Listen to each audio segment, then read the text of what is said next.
জীৱনত আপুনি সফল হ'বলৈ এই 5টা ষ্টেপ ফ'ল' কৰক। প্ৰথমটো হৈছে আপুনি দেখা সপোনবিলাক বুকুৰ মাজত পুহি নাৰাখি তাক পৃথক কৰাৰ কাৰণে আপুনি অহৰহ চেষ্টা কৰক।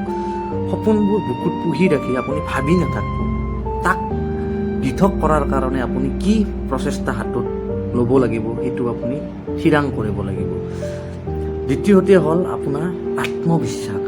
নিজৰ ওপৰত ইমানেই বিশ্বাস ৰাখক যে আপুনি কেতিয়াও হাৰি যাব নোৱাৰে, আপোনাৰ মনটো কোনেও ভাঙিব নোৱাৰে। আপোনাক যোনেই ডিম'টিভেট কৰিব, যিমানেই চেষ্টা নকৰক কিয় আপুনি আত্মবিশ্বাস নিজৰ ওপৰত ৰাখিব লাগিবই।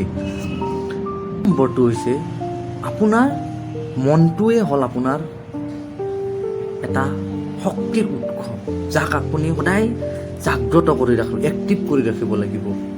যেতিয়া আপুনি মন বেয়া লগা বুলি কয়, তেতিয়া আপোনাক মনে কয় যে মোৰ বেয়া লাগিছে মনটো।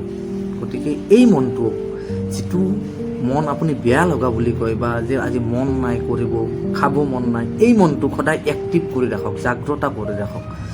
এই মনটো হৈছে আপোনাৰ এটা প্ৰধান শক্তি। আপোনাৰ জীৱনত সফল কৰাৰ কাৰণে আপুনি মনটো সদায় এক্টিভ ৰাখিব লাগিব।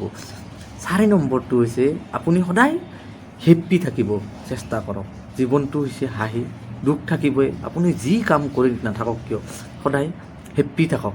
চাব আপুনি সদায় হেপ্পী থাকিবলৈ চেষ্টা কৰক। চাব আপুনি অহা দিনবোৰ আপোনাৰ সদায় সুখময় হ'ব।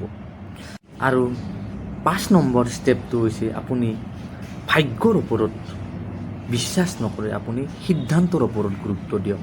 আপুনি কি সিদ্ধান্ত ল'লে আপোনাৰ ভাগ্য সলনি হ'ব, এইটো আপুনি থিৰাং কৰক। ধন্যবাদ।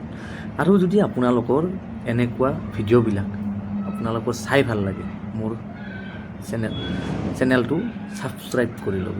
ধন্যবাদ।